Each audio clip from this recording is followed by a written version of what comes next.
Don't worry, I'm going to keep this quick. But Black America, you owe me an apology. And I want my apology. Okay? Because, that was a long couple of years. If you guys calling me a race traitor because I refused to be an idiot and I was obviously recognizing the scam that was Black Lives Matter, I was obviously able to discern that they were using the faces of dead Black people to get you guys to run around, act like fools, get your sons and daughters arrested in protests, wearing signs, painting streets, BLM, BLM, not realizing this is free marketing. This is how marketing works in business. Everybody ran around to be a billboard for Black Lives Matter. They got white people, you owe me an apology too, white liberals running around with their guilt, opening their wallets, bending down to Black Lives Matter, and nobody asked the question about where all the money was going. If you guys did not recognize that it was a corporate scam, how do you think they got the NBA on board so quickly, the NFL on board so quickly? How do you think they managed to transform America so quickly with politicians demanding that there was Black Lives Matter squares and Black Lives Matter signs? I mean, you were looking at a business that was being built very quickly around a suspicious time, election time, when the riots seemed to keep happening. Black Lives Matter. They were telling you COVID didn't matter. Protesting was more important.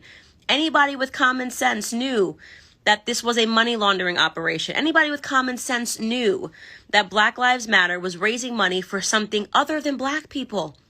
You're looking around, there was no headquarters. There was no intent to say they were going to build a school, that they were going to give out scholarships to Black people. There was nothing that was done other than demanding your allegiance.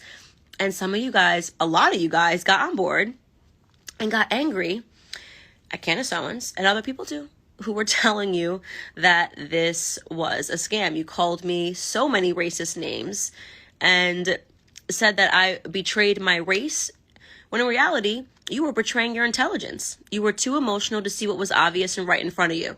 So now the narrative's cracking. Patrice Cullors got $3 million in homes separately. These other three people, they bought as just now a $6 million house. That's $9 million. There was some house that was announced in Canada that she bought for her girlfriend. Okay, that's totaling around, let's call that $12 million. Here's the best part. You're not done finding out. This is nothing, okay? Black Lives Matter announced that they raised over $90 million, okay?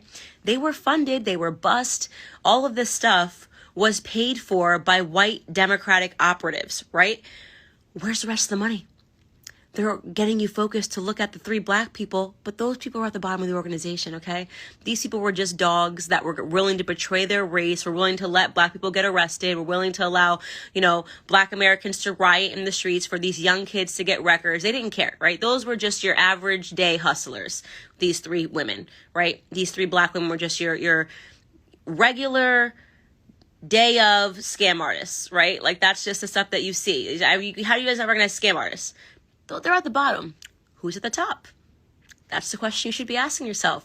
It's not going to be a Black person. It's going to be white people, right? Because it's only white people. It could only be a white person that is sitting at the top when you looked at who was pouring cash initially into Black Lives Matter, right? I kept telling you it was using Black faces as a front, and they were raising a bunch of money. It's going to be a white person, right? They said they raised over $90 million.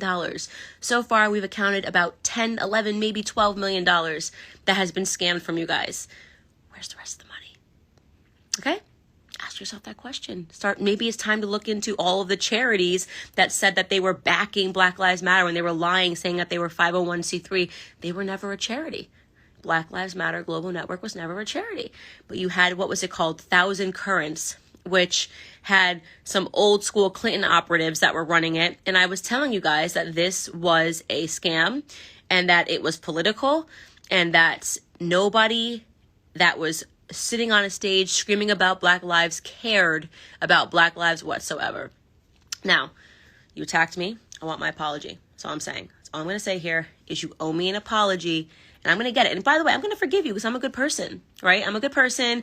You guys, oh, Candace, I don't like the way you say it. Even if you're saying the truth, I don't like the way you say it. Well, do you like the way you got scammed? Did you like the way you got scammed? Was that better to hear the lie that made you feel better? Did you like the scam? You got hustled. Admit it. You didn't know what you were talking about. You didn't understand the game of politics, and you got hustled. All of you. Maybe it's time now to check all of those celebrities, those, oh, I'm with black people celebrities, oh, I'm with them, oh, so I'm going to tell them that I support Black Lives Matter. Maybe it's time to go to them and ask them why they refused to air the truth, because they knew, okay? These people were in my DMs. All your favorite rappers, basketball players were in my DMs saying, yeah, we know that something's weird here, but if I say anything, I'll get attacked. All of this crap. They didn't have the nerve to tell you what they knew was painfully true. Maybe it's time to check your idols now, right? All of those hip hop artists and rappers and the people that you listen to who told you to follow this scam to the end. Maybe it's time to check yourself and realize that you're following a bunch of people who lie to you all the time. Your life is not getting any better because you're following lies. Maybe it's time to stop attacking black conservatives who have been trying to inform you on this. There might be something that we know. I wrote a whole chapter on the scam that is Black Lives Matter in my book. But I'm a race trader, right? I'm a race trader. Okay, well, this race trader wants her apology. So drop it in the comments. I'm going to forgive you. I'm a good person. I'm a Christian woman. I'm going to forgive you, but I want my apology. Thank you, Black America.